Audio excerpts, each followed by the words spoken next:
না না, আমি ওকে নবী হিসাবে মানতে পারবো না। وفي فرقانه الحميد أعوذ بالله من الشيطان الرجيم بسم الله الرحمن الرحيم ألف لام ميم ذلك الكتاب لا ريب فيه هدى للمتقين صدق الله مولانا العظيم وقال النبي صلى الله عليه وسلم خيركم من تعلم القرآن وعلمه أو كما قال النبي عليه الصلاة والسلام اللهم صل على محمد وعلى آل محمد كما صليت على إبراهيم وعلى آل إبراهيم إنك حميد مجيد اللهم بارك على محمد وعلى آل محمد كما باركت على إبراهيم وعلى آل إبراهيم إنك حميد مجيد بلغ العلا সকলে জবান খুলে পড়েন كشف الدجى بجماله حسنت جميع خصاله صلوا عليه وآله কে দিল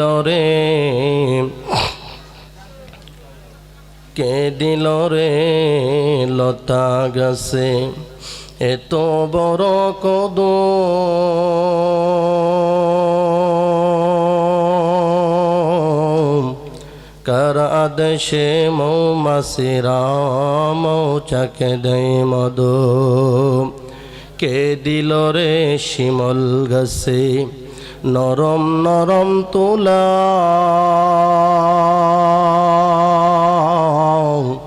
ভাইবা দেখো মানুষ তুমি কেন হইলা ভোলা কে দিল রে চৈত্র মাসে ঠান্ডা গরম হাওয়া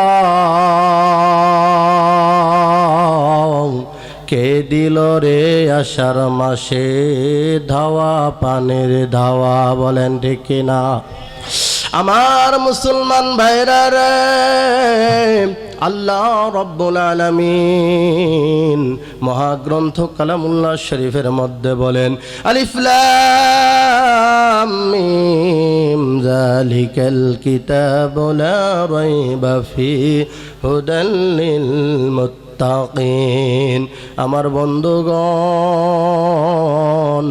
আল্লাহ রব্বুল আলামিন মানব জাতির জন্যে সুন্দর সুন্দর কথাগুলো বলার জন্যে বাবা সুন্দর কিছু নসিহত করার জন্যে আমার বন্ধুরা আল্লাহ রব্বুল আলামিন দীর্ঘ 23 বছরে আপনার আমার নবী মুহাম্মদুর রাসূলুল্লাহ সাল্লাল্লাহু আলাইহি ওয়াসাল্লামের উপরে 30 পারা কোরআন নাযিল করলেন বলা যাবে কি মারহাবা আমার মুসলমান ভাইরা রে এই কোরআনকে ধ্বংস করার জন্য কত চক্রান্ত কত রকমের চক্রান্তরে মুসলমান হাজারো চক্রান্ত করার পর আমার মুসলমান ভাইরা ভালো করে বুঝবেন আল্লাহর নবী যখন কোরআনের দাওয়াতগুলো যখন মানুষের দরবারে যখন পৌঁছায়া দেয় মানুষ কত মানুষ আছে এগুলা নিয়ে ঠাট্টা বিদ্রুপ করতে থাকে এ মুসলমান ভাইরা সমাজের মধ্যে এক শ্রেণীর মানুষ আছে দেখবেন সন্তান যদি মাদ্রাসায় পড়ে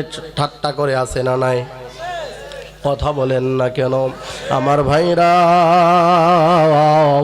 আমার বাবারা ভালো করে কথাগুলো শুনবেন রে বন্ধুরা আমার, পর্দার আড়ালের মা বোনেরা ভালো করে কথাগুলো শুনবেন মা আমার ভাইরা। এবারে আবু সুফিয়ানও মুসলমান হয় নাই, আবু জাহেল এবং আখনাস এই তিনজন ব্যক্তি বাবা, এই তিনজন ব্যক্তি তারা কোরআনের কঠোর দুশমন রে বাবা। কিন্তু আল্লাহ পাক রব্বুল আলামিন বলেন এই কোরআনকে আমি আল্লাহ ইন্না নাহনু নাযালনা যিকরা ওয়া ইন্না লাহু লাহাফিজুন, এই কোরআনকে নাজিল করলাম আমি, এই কোরআনকে দায়িত্ব নিলাম স্বয়ং আমি আল্লাহ। বলা যাবে কি মারহাবা। আমার বন্ধুগণ, আবু জাহেল উতবা শাইবা আবু সুফিয়ান আখনাস সহ এই তিন ব্যক্তি গভীর রাত্রি হওয়ার পর তারা চলে যায় বিশ্বনবীর ঘরের কাছে। বিশ্বনবীর ঘরের কাছে কেউ ডানে কেউ বামে, এরকম পর্যায়ে এই তিনজন কেউ কারো খবর জানে না বাবা। আমার বন্ধুগণ, তারা কোরআনের আলো বন্ধ করে দিবে, তারা কোরআনকে ধ্বংস করে দিবে। হাজারো রকম চেষ্টা করার পরে, এরকম হাজারো রকম রণকৌশল করার পরে রে বন্ধু আমার ভাইরা, এবারে আখনাস তার নিজ জায়গা থেকে যখন উঠে আসছে, আবু সুফিয়ান তার নিজের জায়গা থেকে উঠে আসছে, আবু জাহেলও নিজের জায়গা থেকে এবারে বন্ধুরা উঠে আসছে। এবারে তিনজন যে উঠে আসছে, কিন্তু তিনজনের চলার রাস্তা একটা বাবা। এই তিনজন যখন প্রথম দিন যখন সাক্ষাৎ হয়ে গেল, এরকম পর্যায়ে দ্বিতীয় দিনও আবু জাহেল আবু সুফিয়ান আখনাসের সঙ্গে সাক্ষাৎ হয়ে গেল। বন্ধুগণ,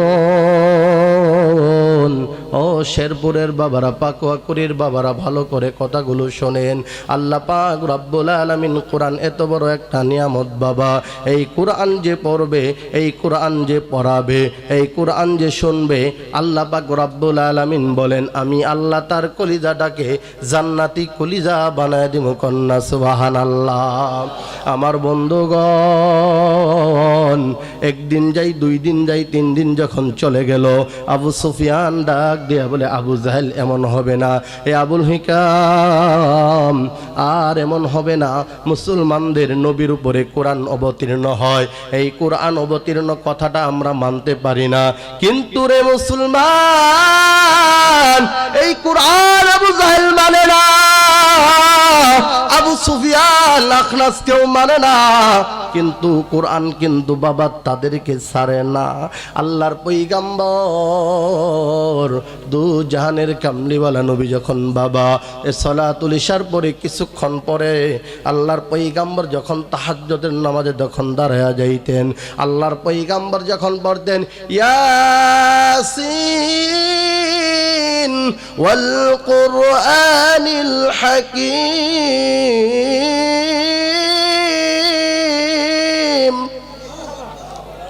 ইন্নাকা লামিনাল মুরসালিনা আলা সিরাতিম মুস্তাকিম।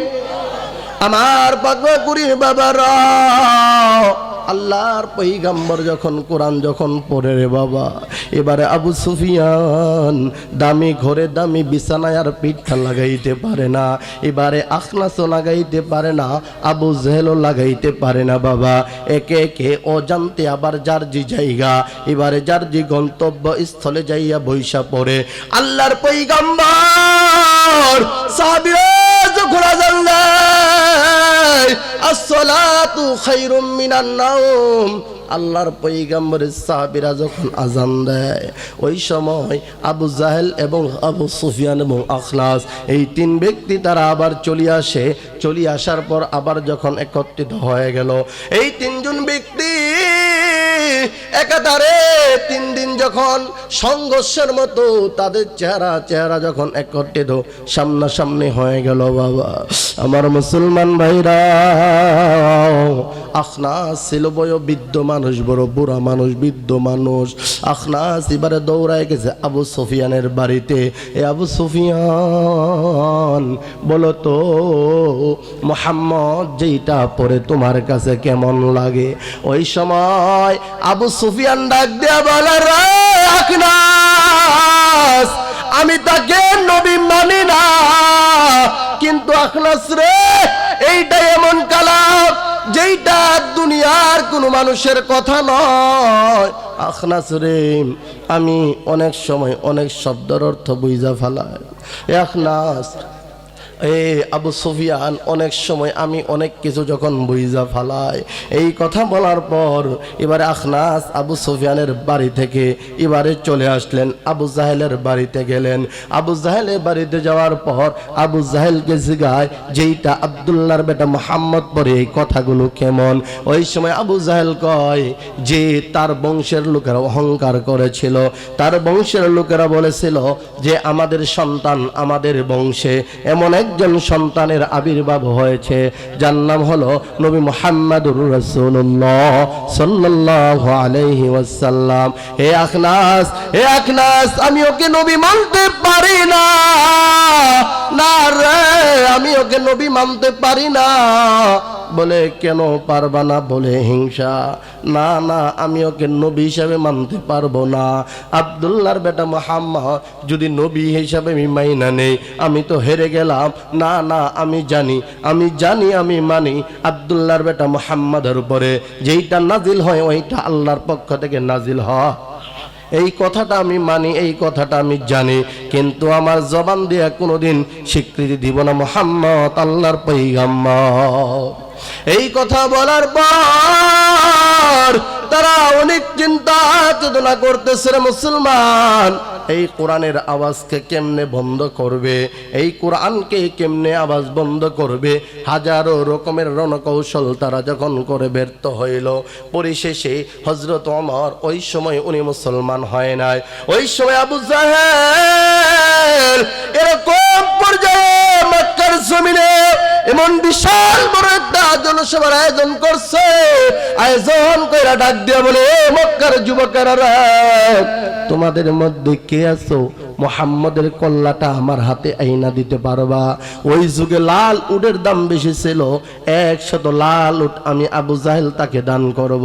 আমার মুসলমান ভাইরা, 100 উটের লোভ বাবা কার না আছে? এবারে হযরত ওমর ওই সময় মুসলমান হয় নাই, হযরত ওমর এবারে ডান্ডা তরবারি এবার বার কইরা পড়তেছে, কোথায় পাইবে মুহাম্মদকে?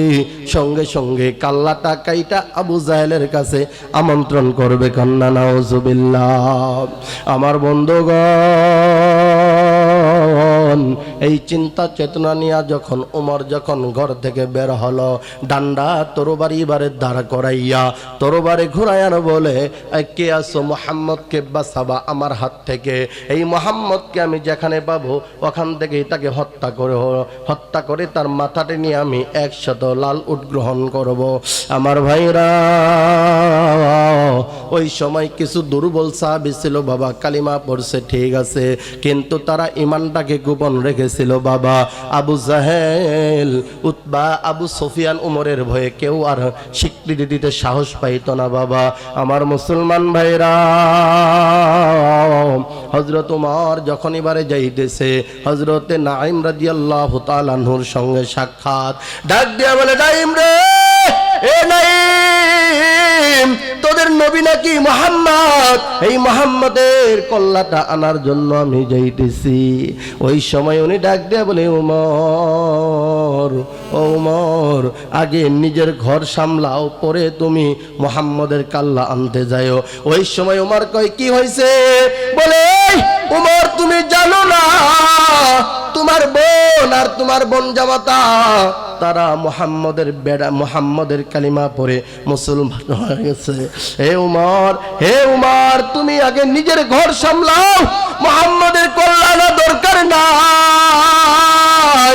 হযরত উমর এবারে রাগে ফুসফুস হইয়া তরবারিটা নিসমুখ হালকা একটু নিচে নামাইয়া, ওই সময় যখন বোন ফাতেমার বাড়ির কাছে যখন আসছে, এবারে ফাতিমা সুমিনের সঙ্গে কান লাগায় ডাক দিয়ে কই, স্বামী গো, ও স্বামী, এখানে আমার ভাই ওমরের আবির্ভাব ঘটেছে। কন্যা সুবহানাল্লাহ।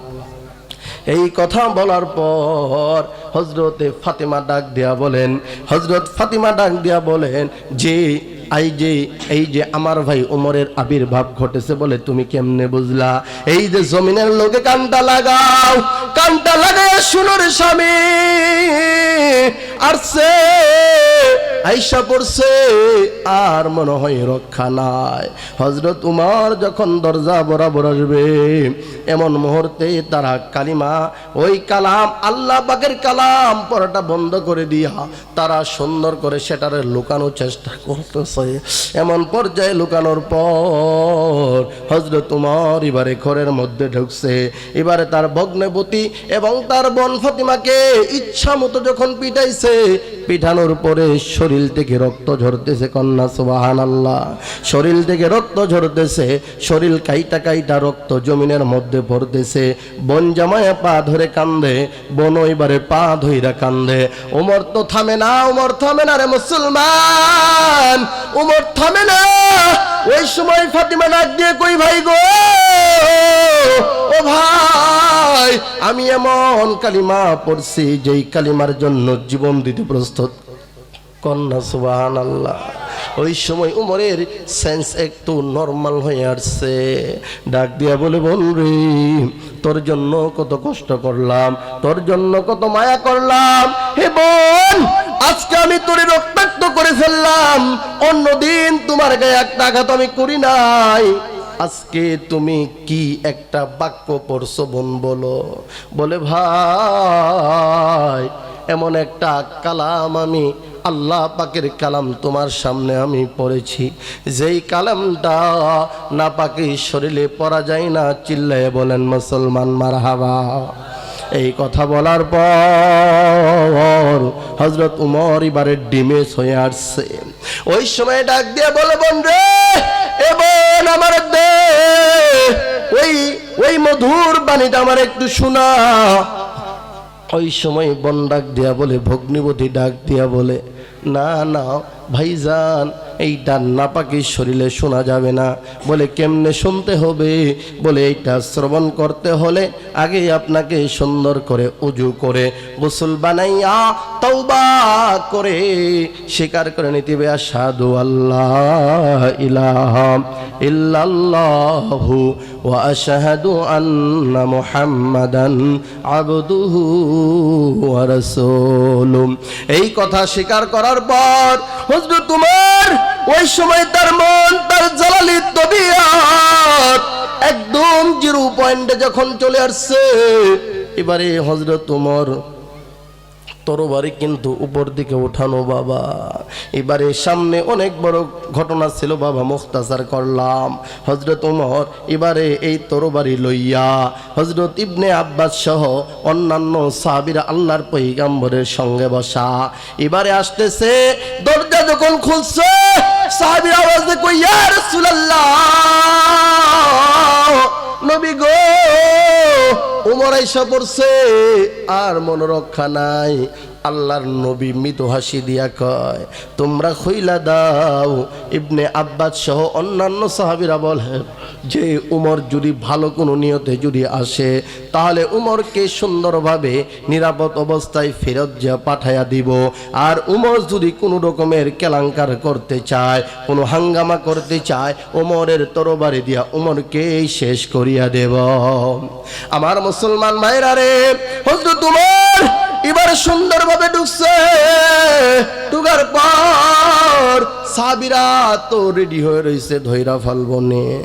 আল্লাহর নবী কই, ইজলি সাহাবীরা রে, তোমরা বইসা যাও। আমার উমর ওই জাহান্নামের তবিয়ত নাই। আমার উমরকে আল্লাহ তাআলা জান্নাতে তবিয়ত দিয়া আল্লাহ তাআলা উমরকে পরিবর্তন করাইয়া আমি নবীর দরবারে হাজির করেছে। আওয়াজ দিয়ে বলেন মুসলমান সুবহানাল্লাহ। এর জন্য আমার বাবারা যে কথাটি বলতেছিলাম, আল্লাহর পয়গম্বর বলেন, খায়রুকুম মান তাআল্লামাল কুরআনা ওয়া আল্লামা। আল্লাহর পয়গম্বর বলেন, পৃথিবীর মানুষেরা তোমাদের মধ্যে সর্বোত্তম ব্যক্তি হলো ওই ব্যক্তি। কোন ব্যক্তি বলেন? বলে ওই ব্যক্তি যে নিজে কোরআন পড়ে, যে অন্যকে কোরআন শিক্ষা দেয়। এই পৃথিবীর জমিনে যত ডক্টর দেখেন, ম্যাজিস্ট্রেট দেখেন, উকিল দেখেন, জজ দেখেন না কেন বাবা, এই পৃথিবীর জমিনে আল্লাহর কোরআনের চাইতে বড় কিতাব, আল্লাহর কোরআন পড়নেওয়ালাদের চাইতে বড় দামি মানুষ আসমানের নিচে জমিনের উপরে নাই। কথা বলেন মুসলমান, ঠিক না বেঠিক? এর জন্য আমার বাবার, আমার ভাইরা রে, ভালো করে বুঝেন, ভালো করে বুঝেন রে মুসলমান, এই কোরআন সাধারণ কোনো কিতাব নয়।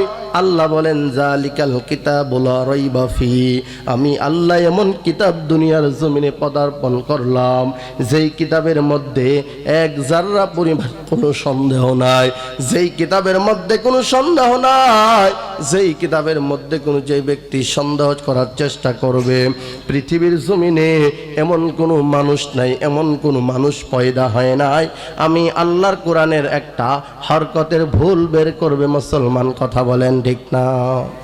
এ মুসলমান, আপনার গ্রামের, আপনার পাড়া প্রতিবেশী দেখেন, এক ভাই ইঞ্জিনিয়ার হয়েছে, ডক্টর হয়েছে, ম্যাজিস্ট্রেট হয়েছে, উকিল হয়েছে, জজ হয়েছে, ব্যারিস্টার হয়েছে। বাবা যদি যায় জিগান দে ভাই, আপনি এক ভলিউম, ছোট্ট একটা ভলিউম ইংরেজি মুখস্থ করেন, বাংলা আপনি বিসিএস বাংলা নিয়ে করছেন, আপনি 10টা 20টা বাংলা রিডিং মুখস্থ শোনান, আল্লাহি আল্লাহর কসম পৃথিবীর জমিনে এমন কোনো শিক্ষিত সন্তান পয়দা হয় নাই। শোনাইতে পারবে? কথা বলেন, ঠিক কি না?